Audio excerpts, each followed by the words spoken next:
நாம் கர்த்தருடைய வார்த்தைக்குள்ளாய் கடந்து செல்வோம். எபேசியர் 4வது அதிகாரம் 15வது வசனத்தை நாம் எடுத்து வாசிப்போம். அன்புடன் சத்தியத்தை கைக்கொண்டு தலையாகிய கிறிஸ்துவுக்குள் எல்லாவற்றிலேயும் நாம் வளருகிறவர்களாக இருக்கும்படியாக அப்படி செய்தார். பாருங்க, பவுல் எபேசு சபைக்கு எழுதின போது சொன்ன வார்த்தை இது.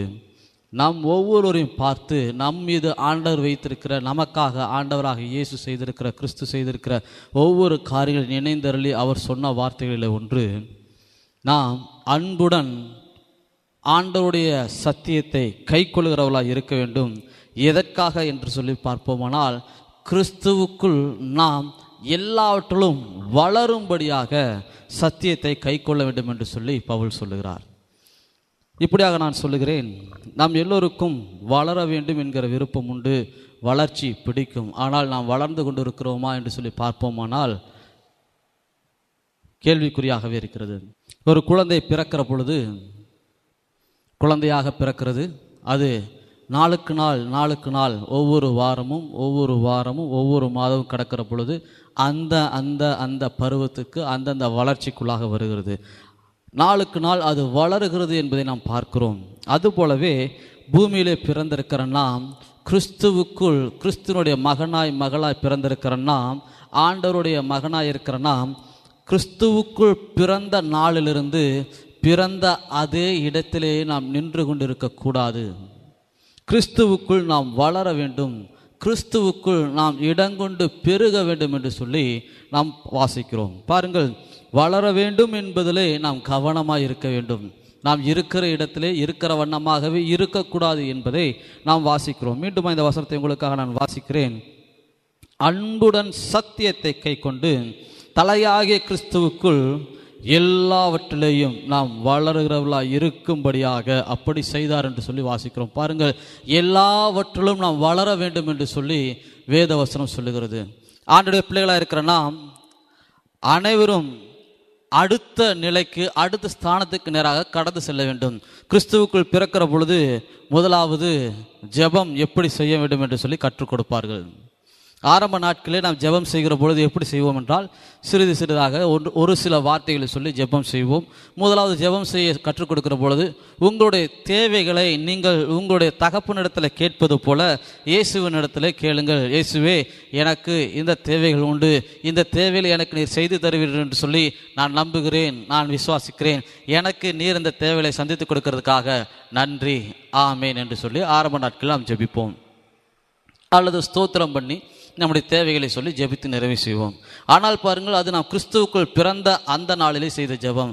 ஆனால் இன்றைக்கு நம்முடைய ஜெபம் எந்த அளவுக்கு மாறி இருக்கிறது என்பது நம்முடைய வளர்ச்சியை பொறுத்தே நாம் தெரிந்து கொள்ளலாம். பாருங்கள், ஆண்டவருக்குள் நாம் ஜெபத்திலும் வேதம் வாசிக்கிறதிலும் கிறிஸ்துவை அறிந்து கொள்ளுகிறதிலும் எல்லாவற்றிலும் நாம் வளருகிறவர்களாக இருக்க வேண்டும் என்று சொல்லி நாம் விரும்ப வேண்டும். நாம் வளர வேண்டும் என்று சொல்லி பார்ப்போமானால் என்ன செய்ய வேண்டும்? வளர முதலாவது விரும்ப வேண்டும். நான் இருக்கிற இந்த நிலையிலேயே இருக்கக்கூடாது என்று சொல்லி முதலாவது நாம் அறிந்து கொள்ள வேண்டும். நாம் இந்த இடத்துல இப்படியே இருக்கக்கூடாது, அடுத்த நிலைக்கு செல்ல வேண்டும் என்று சொல்லி முதலாவது விரும்ப வேண்டும். மற்றொரு காரியத்தை சொல்வோமானால், வளர வேண்டும் என்று சொல்வோமானால் கண்டிப்பாக வளருவதற்கு நாம் கற்றுக்கொள்ளுகிறவர்களாக இருக்க வேண்டும். நாம் கற்றுக்கொள்ளாமல் நிச்சயமாக வளர முடியாது. மத்தேயு 15வது அதிகாரத்துடைய 28வது வசனத்தை நாம் வாசிப்போம். இயேசு அவளுக்கு பிரதியுத்தரமாக, ஸ்திரீயே, உன் விசுவாசம் பெரிது, நீ விரும்புகிறபடி உனக்கு ஆக கடவது என்றார். பாருங்க, கானானிய ஸ்திரீ ஒருத்தி இயேசுனிடத்தில் வந்து தன்னுடைய மகள் பலவீனத்தோடு இருக்கிறாள், பிசாசினால் ஆகப்பட்டிருக்கிறாள், அவளுக்கு நீர்தான் விடுதலை தர வேண்டும், நீர்தான் சுகம் தர வேண்டும் என்று சொல்லி இயேசுனிடத்தில் வந்து கேட்கிறார்கள். இயேசு பிள்ளைகளுக்கு முந்தி என்று சொல்லிவிட்டு அந்த காலனி ஸ்திரீயை அவர் கண்டுகொள்ளாமல் இருக்கிறார். ஆனாலும் அந்த ஸ்திரீ விடாப்பிடியாக ஆண்டவருடைய சமூகத்தில் வந்து, இயேசுவின் சமூகத்தில் வந்து, என் மகளுக்கு நீர் சுகத்தை கொடுத்தே ஆக வேண்டும் என்று சொல்லி தொடர்ந்து விடாப்பிடியாக கேட்டுக்கொண்டே இருக்கிறார். இதில் நாம் என்ன அறிந்து கொள்கிறோம் என்று சொல்லி பார்ப்போமானால், நம்முடைய தேவைகள் சந்திக்கப்பட வேண்டுமானால், நாம் அடுத்த நிலைக்கு செல்ல வேண்டுமானால், நாம் நம்முடைய தேவைகளை நோக்கி சென்று கொண்டே இருக்க வேண்டும். அவைகளுக்கு என்ன செய்ய வேண்டுமோ அவைகளை நாம் செய்ய வேண்டும். இன்றைக்கும் தேவை என்றால் நாம் மற்ற இடத்துல சென்று கேட்டு விடலாம். நாம் வளர வேண்டும் என்று சொல்லி பார்ப்போமானால் கற்றுக்கொள்ள வேண்டும்.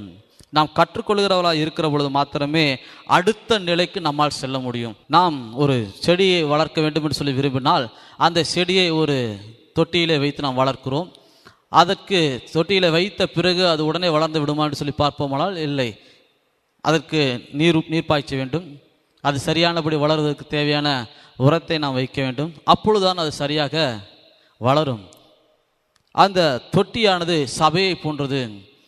அந்த செடி நம்மை என்று சொல்லி நாம் வைத்துக் கொள்வோமே, செடியாக இருக்கிறன்னா சபை இன்னும் அந்த தொட்டியில் வைத்து பாதுகாக்கப்படுகிற பொழுது ஆண்டவர் நீர் பாய்ச்சி நம்மை வளரச் செய்கிறவராக இருக்கிறார். அவர் நம்மை வளரச் செய்ய, அவர் நமக்கு கற்றுக் கொடுக்க, அவர் நம்மை ஆதரிக்க, அவர் நம்மை பெருகச் செய்ய எல்லாவற்றிலும் அவர் ஆயத்தமாக இருக்கிறார். ஆனால் நாம் அதற்கு விருப்பமுள்ளவர்களாக இருக்கிறோமா என்று சொல்லி பார்க்க வேண்டும். இந்த கானானிய ஸ்திரீ முழு மன விருப்பத்தோடு கூட இயேசுவினிடத்தில் வந்து எப்படியாவது நான் இயேசுவை தொந்தரவு செய்தாவது, எப்படியாவது அவருடைய காலில் விழுந்தாவது, எப்படியாவது என்ன செய்தாவது என் மகளுக்கு நான் சுகத்தை பெற்றுக் கொடுத்து தீருவேன் என்று சொல்லி அவள் முழு மன விருப்பத்தோடு கூட வந்தாள். ஆகவேதான் இயேசு வேண்டாம் முடியாது என்று சொன்ன போது கூட அவர்கள் விடுவதாக இல்லாமல் தொந்தரவு செய்து கொண்டே இயேசு சொல்லுகிற வார்த்தைகளுக்கு பதில் சொல்லிக்கொண்டே சுகம் வேண்டும் என்று சொல்லி இயேசுவிடத்தில் மன்றாடுகிறாள். அதை பார்த்த இயேசு சொன்ன வார்த்தை தான் இது, நீ விரும்புகிறபடி உனக்கு ஆக கடவுது. இன்றைக்கும் நம்முடைய வாழ்க்கையிலே அநேகர் நான் இந்த காரியத்தில் வளர வேண்டும், என்னுடைய குடும்பத்தில் நாங்கள் இப்படியா இருக்க வேண்டும், எங்களுடைய பொருளாதாரம் இப்படியா இருக்க வேண்டும், எங்களுடைய பிள்ளையுடைய வாழ்க்கை இப்படியா இருக்க வேண்டும், இவர்கள் இப்படி இருக்க வேண்டும் என்று சொல்லி ஒவ்வொரு காரியங்களை குறித்து நாம் விரும்புகிறோம், நாம் எதிர்பார்க்கிறோம். ஆனால் பாருங்கள், அதற்கு செய்ய வேண்டிய காரியங்களை நாம் செய்யாமல் இருக்கிறோம். அதற்காக நாம் கற்றுக்கொள்ள வேண்டிய காரியங்களை கற்றுக்கொள்ளாமல் இருக்கிறோம். நிச்சயமாக கற்றுக்கொள்ளுங்கிற பொழுதுதான் நாம் வளர முடியும். வேதத்திலிருந்து ஒரு உதாரணத்தை நாம் பார்க்க போகிறோம். ஒரு மனிதனை குறித்து மாத்திரம் இன்றைக்கு நாம் பார்த்து நாம் கடந்து செல்ல போகிறோம். அனைவருக்கும் தெரிந்த ஒரு நல்ல ஒரு மனிதர், வெற்றி என்று சொல்வோமானால் அவருடைய பெயரைத்தான் முதலாவது சொல்லுவோம். பழைய ஏற்பாட்டிலே யோசுவா என்கிற ஒரு மனிதர் உண்டு, நல்ல ஒரு அற்புதமான மனிதர். அவரை குறித்து தான் இன்றைக்கு நாம் தியானிக்க போகிறோம். யாத்திராகமம் 17வது அதிகாரத்துக்கு நேராக நீங்கள் உங்கள் வேதாகமத்தை திருப்பிக் கொள்ளுங்கள். மோசேயோடு கூட உடனிருந்தவர் இந்த யோசுவா. இந்த யோசுவா எப்பொழுதும் மோசையோடு கூடவே இருந்தவர். மோசையின் நிழலைப் போலவே மோசையோடு கூட இருந்தார். எதற்காக அவர் மோசையோடு கூட இருந்தார் என்று சொல்லி பார்ப்போமானால், அவர் மோசையை தன்னுடைய குருவாக ஏற்றுக்கொண்டு மோசையோடு கூட இணைந்து வாழும்படி, மோசையோடு கூட இணைந்து அவரை போல அந்த சிறந்த தலைவரை போல நானும் இருக்க வேண்டும் என்று சொல்லி தன்னுடைய வாழ்க்கையை குறித்து, எதிர்காலத்தை குறித்து இலக்கும் லட்சியமும் உடைய ஒரு மனிதராய் யோசுவா இருந்தார். பாருங்கள், ஒரு சம்பவத்தை நாம் வாசிப்போம். யாத்திராகமம் 17வது அதிகாரத்தினுடைய 8, 9, 10 வசனங்களை நாம் தொடர்ந்து வாசிப்போம். சில பகுதியில் நாம் வாசிப்போம். 8வது வசனத்தில் நான் வாசிக்கிறேன், கவனிங்கள். அமலேக்கியர் வந்து ரெவித்தீமிலே இஸ்ரவேலரோடு யுத்தம் பண்ணினார்கள். அப்பொழுது மோசே யோசுவாவை நோக்கி, நீ நமக்காக மனிதரை தெரிந்து கொண்டு புறப்பட்டு அமலேக்கோடே யுத்தம் பண்ணு. நாளைக்கு நான் மலையுச்சியில் தேவனுடைய கோலை என் கையில் பிடித்து கொண்டு நிற்பேன். யோசுவா தனக்கு மோசே சொன்னபடியே செய்து அமலேக்கோடே யுத்தம் பண்ணினான். மோசேயும் ஆரோனும் ஊர் என்பவனும் மலையுச்சியில் ஏறினார்கள். மோசே தன் கையை ஏறெடுத்திருக்கையில் இஸ்ரவேலர் மேற்கொண்டார்கள். அவன் தன் கையை தாழ விடுகையில் அமலேக்கு மேற்கொண்டார்கள். மோசேயின் கைகள் அசந்து போயிற்று. அப்பொழுது அவர்கள் ஒரு கல்லை கொண்டு வந்து அவன் கீழே வைத்தார்கள். அதன் மேல் உட்கார்ந்தான். ஆரோனும் ஊரும் ஒருவன் ஒரு பக்கத்திலும் ஒருவன் மறுபக்கத்திலும் இருந்து அவன் கையை தாங்கினார்கள். இவ்விதமாய் அவன் கைகள் சூரியன் அஸ்தமிக்கும் வரைக்கும் ஒரே நிலையாய் இருந்தது. யோசுவா அமலேக்கியும் அவன் ஜனங்களையும் பட்டய கருக்கினாலே முறியடித்தான். பாருங்கள், இஸ்ரவேல் ஜனங்கள் எகிப்திலே அடிமைகளாக இருந்தவர்கள். எகிப்திலே அடிமைகளாக இருந்து அவர்கள் எகிப்தை விட்டு வெளியே வந்தவர்கள். இவர்களுக்கு யுத்தத்தை குறித்ததான ஒரு பழக்கம் கிடையாது. எப்படி யுத்தம் செய்ய வேண்டும், எப்படி போராட வேண்டும், எப்படி சண்டையிட வேண்டும், எப்படி நாம் தந்திரமாக இந்த போர்களை மேற்கொள்ள வேண்டும் என்று சொல்லி சண்டையிடுவதை குறித்து, போர் மேற்கொள்வதை குறித்து எதுவுமே அவர்களுக்கு தெரியாது. அவர்களுக்கு தெரிந்ததெல்லாம் செங்கல் சூழலிலே வேலை செய்வது, விவசாயம் செய்வது, அடிமையாக வேலை செய்வது, இது மாத்திரமே அவர்களுக்கு தெரிந்திருந்தது. அவர்கள் அப்படித்தான் வாழ்ந்து கொண்டிருந்தார்கள். அப்படிப்பட்ட நபர்களிலே நீர் மனிதர்களை தெரிந்து கொண்டு யுத்தத்துக்கு போ என்று சொல்லி மோசே யோசுவாவிடத்திலே சொல்லுகிறார். யோசுவா செய்தது ஒன்றுதான். மோசே சொன்ன வார்த்தையை கேட்டு கீழ்ப்படிந்து அவர் அப்படியே செய்தார். அந்த வார்த்தையை மோசையை போல நம்மிடத்தில் வேறு யாராவது சொல்லியிருப்போமானால், அந்த யோசுவாவுடைய ஸ்தலத்திலே ஒருவேளை நாம் இருந்திருப்போமானால் நாம் திரும்ப ஒரு கேள்வியை கேட்டிருப்போம். மோசே, நீர் சொன்னது சரிதான், ஆனால் நம்முடைய ஆட்களுக்கு யாரும் யுத்தத்தை பற்றி தெரியாது, நம்முடைய ஆட்களுக்கு யுத்த கலையை பற்றி எதுவும் தெரியாது, நம்முடைய ஆட்கள் செங்கல் சூழலை வேலை செய்தவர்கள், நம்முடைய ஆட்கள் இப்படி இருக்கிறார்கள் அப்படி இருக்கிறார்கள், நம்மால் எதுவும் செய்ய முடியாது என்று சொல்லி நாம் காரணங்களை சொல்லி கொண்டு வந்திருப்போம். ஆனால் பாருங்கள், யோசுவாவோ காரணங்களை சொல்லாமல் பதில்களை சொல்லாமல் மோசே சொன்ன வார்த்தையை கேட்டு அதற்கு அப்படியே பதிலளித்தார். 10வது வசனத்தை நான் உங்களுக்காக வாசிக்கிறேன் பாருங்கள். யோசுவா தனக்கு மோசே சொன்னபடியே செய்து அமலேக்கோடு யுத்தம் பண்ணினான். மோசேயும் ஆரோனும் ஊர் என்பவனும் மலையுச்சியில் ஏறினார்கள். பாருங்க, யோசுவாவுக்கு மோசே சொன்னதை அப்படியே செஞ்சார். எந்த மாற்றம் எந்த மாற்று கருத்து சொல்லாம சொன்னதை சொன்னபடி அதை கேட்டு அப்படியே செஞ்சாருங்களாம். மறுப்பே சொல்லல. பாருங்க, அவர் அப்படி செஞ்சதுனால என்ன ஆச்சு அப்படின்னா 13வது வசனம் சொல்லுகிறது, யோசுவா அமலேக்கையும் அவன் ஜனங்களையும் பட்டய கருக்கினாலே முறியடித்தான். யோசுவாவுக்கு நல்ல ஒரு தரிசனம் உண்டு. நான் நல்ல ஒரு சிறந்த தலைவராய், நான் ஒரு நல்ல மனிதனாய் வளர வேண்டும், உருவாக வேண்டும் என்கிற எண்ணமும் விருப்பமும் அவருக்கு இருந்தது. ஆகவே தன்னுடைய தலைவரை தேர்ந்தெடுத்தார். முதலாவது அந்த தலைவருக்கு கீழ்ப்படிந்திருந்தார், அவரோடு கூட இணைந்து இசைந்திருந்தார். ஆகவே தான் பாருங்கள், மோசே சொன்ன பொழுது அவர் மறுதரம் எதுவும் சொல்லாமல் அதற்கு அப்படியே கீழ்ப்படிந்தார். மற்றொரு சம்பவத்தை கூட நாம் வாசிப்போம். யாத்ராகம் 24வது அதிகாரத்துக்கு நேராக வேதாகமத்தை திருப்பிக் கொள்ளுங்கள். யாத்ராகம் 24 12 நான் வாசிக்கிறேன். 12, 13, 14 3 வசனங்களை நான் வாசிக்கிறேன். அப்பொழுது கர்த்தர் மோசேயை நோக்கி, நீ மலையுச்சியின் மேல் என்னிடத்திற்கு ஏறி வந்து அங்கே இரு, நான் உனக்கு கற்பனைகளையும் நீ அவர்களுக்கு உபதேசிப்பதற்கு நான் எழுதின நியாய பிரமாணத்தையும் கற்பனைகளையும் கொடுப்பேன் என்றார். அப்பொழுது மோசே தன் ஊழியக்காரனாகிய யோசுவாவோடே எழுந்து போனான். பாருங்க, மோசே எங்கெல்லாம் கூப்பிட்டாரோ அங்கெல்லாம் பின்னாடியே போனார். அங்கெல்லாம் எந்த பதிலும் சொல்லாமல் எந்த காரணங்களும் சொல்லாமல் அப்படியே கீழ்ப்படிஞ்சு சென்றவர் தான் இந்த யோசுவா. பாருங்க, மோசே எங்கெல்லாம் போகிறாரோ மலை உச்சிக்கு போனார். ஆண்டவரத்தில் பேசுறதுக்கு சீனா மலைக்கு போகிறாரு. அங்கே போகும்போது ஆண்டவர் சொல்லுவார், நீ மலை உச்சிக்கு எங்கிட்ட பேசுறதுக்கு வா, கற்பனை எடுத்துகிட்டு வான்னு சொல்லுவார். மோசே போகிறாரு. போகும்போது வரதுக்கு முன்னாடி ஆண்டவர் ஒரு சில கட்டளையில் கொடுத்துருப்பார். என்ன அப்படின்னா, இந்த மலையில் நீ ஏறி வரும்போது இந்த எல்லைகள் வரைக்கும் தான் ஜனங்கள் இருக்கணும், இந்த எல்லையை தாண்டி ஜனங்கள் வரக்கூடாது, ஆடு மாடு விலங்குகளும் வரக்கூடாதுன்னு சொல்லி ஆண்டவர் சொல்லுவார். அதை கேட்டு சரி என்று சொல்லி ஜனங்களிடத்தில் சொல்லிவிட்டு மோசே மலைக்கு ஏறிடுவார். ஆனால் அந்த யோசுவா என்ன பண்ணுவார்னா, ஜனங்களோடு கூட இருக்க வேண்டிய இந்த யோசுவா அவரும் மோசேக்கு தெரியாமல் மலையேறி சென்றார் என்று சொல்லி வேதத்தில் வாசிக்கிறோம். பாருங்க, ஏன் இப்படி யோசுவா செய்தார் என்று சொல்லி பார்ப்போமானால், யோசுவாவுக்கு தன்னுடைய வாழ்க்கையின் மேலே அளவுக்கு அதிகமான நான் வளர வேண்டும் என்கிற ஆசை அதிகமாக இருந்தது. ஆகவே தான் மோசே எங்கு சென்றாலும் எந்த காரியத்தை எடுத்தாலும் முதலாவது யோசுவாவையே அழைத்தார். யோசுவாவை அழைத்து யோசுவாவை கொண்டே பேசினார். பாருங்க, ஆண்டவர் அழைத்தார், மலைக்கு வான்னு சொல்லி கூப்பிடுறாரு. கூப்பிடும்போது பாருங்க, தன்னுடைய சகோதரனாக இருக்கிற ஆரோனை கூப்பிட்டுருக்க முடியும், ஆரோனை அழைத்து கொண்டு போகலாம். மோசே நான் திக்குவாயா இருக்கிறேன் என்று சொன்ன போது ஆரோனை கொண்டுதான் ஆண்டவர் பேசினார். ஆனால் பாருங்கள், மோசே ஆரோனை அழைக்கவில்லை, ஆரோனை கூட சேர்த்து கொண்டு மலைக்கு செல்லவில்லை. யாரை அழைத்தாருங்க? 13வது வசனம் சொல்லுகிறது, மோசே தன் ஊழியக்காரனாகிய யோசுவாவோடு எழுந்து போனான். மோசே தேவ பர்வத்தில் ஏறி போகையில் அவன் மூப்பரை நோக்கி, நாங்கள் உங்களிடத்தில் திரும்ப வரும் மட்டும் நீங்கள் இங்கே எங்களுக்காக காத்திருங்கள் என்று சொல்லி, மோசேக்கு அடுத்த நிலையில் இருக்கிற எல்லா பெரிய பெரிய தலைவர்களையும், ஆரோன் இவங்களா இருக்காங்க, நீங்களே இங்கே இருங்க, நான் யோசுவாவை கூட்டு போறேன்னு சொல்லிட்டு போறாரு.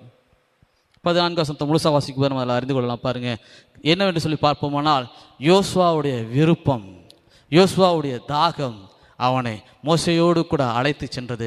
மோசையோடு கூட அவனை உயர்த்தி கொண்டே இருந்தது. அவர் உயர்ந்து கொண்டே இருந்தார். இறுதியிலே என்ன நடந்தது என்று சொல்லி பார்ப்போம். உபாகமம் 34வது அதிகாரத்துக்கு நேராக வேதாகமத்தை திருப்பிக் கொள்ளுங்கள். உபாகமம் 34வது அதிகாரம். மோசே ஆண்டவர் தனக்கு கொடுத்த கட்டளைகள் நிறைவேற்றி முடிக்க வேண்டிய காலங்கள் வந்தது, சூழ்நிலையில் வந்தது. அப்பொழுது தன்னுடைய மோசையினுடைய இறுதி நாட்களிலே அவர் செய்த காரியம் என்னென்று சொல்லி பார்ப்போமானால், உபாகமம் 34 அதிகாரம் 9வது வசனத்தை நான் வாசிக்கிறேன். மோசே நூனின் குமாரனாகிய யோசுவாவின் மேல் தன் கைகளை வைத்தபடினால் அவன் ஞானத்தின் ஆவியினால் நிறையப்பட்டான். இஸ்ரவேல் புத்திரர் அவனுக்கு கீழ்ப்படிந்து கர்த்தர் மோசேக்கு கட்டளபடியே செய்தார்கள். பாருங்க, மோசே தன்னுடைய கடைசி நாட்கள்ல யாரை அழைச்சாருங்களா? யோசுவாவை அழைத்து தன் மேலே இருந்த ஞானத்தையும் கிருபைகளையும் அபிஷேகத்தையும் யோசுவாவுக்கு கொடுத்துட்டு போறார். யோசுவா எதை விரும்பினாரோ, எதை எதிர்பார்த்தாரோ, மோசேயோடு கூட இருந்து எவைகளையெல்லாம் கற்றுக்கொண்டாரோ அவைகள் எல்லாவற்றையும் மோசேக்கு அடுத்ததாக யோசுவா பெற்றுக்கொண்டார். பாருங்க, யோசுவா புத்தகத்துடைய முதல் அதிகாரத்துடைய முதல் வசனத்தை நாம் வாசிப்போம். கர்த்தருடைய தாசனாகிய மோசே மரித்த பின்பு கர்த்தர் மோசேயின் ஊழியக்காரனான நூனின் குமாரன் யோசுவாவை நோக்கி, மோசேக்கு அடுத்தபடியாக ஆண்டவர் யார் இடத்துல பேச ஆரம்பிச்சாருங்க? யார் இடத்துல உறவாட ஆரம்பிச்சாருங்க? யோசுவாவை கொண்டு தான் பேசினார். 5வது வசனத்தை நான் வாசிக்கிறேன், என்னோட கூட இணைந்து நீங்களும் வாசியுங்கள். நீ உயிரோடு இருக்கும் நாளெல்லாம் ஒருவனும் உனக்கு முன்பாக எதிர்த்து நிற்பதில்லை. நான் மோசேயோடு இருந்தது போல உன்னோடும் இருப்பேன்.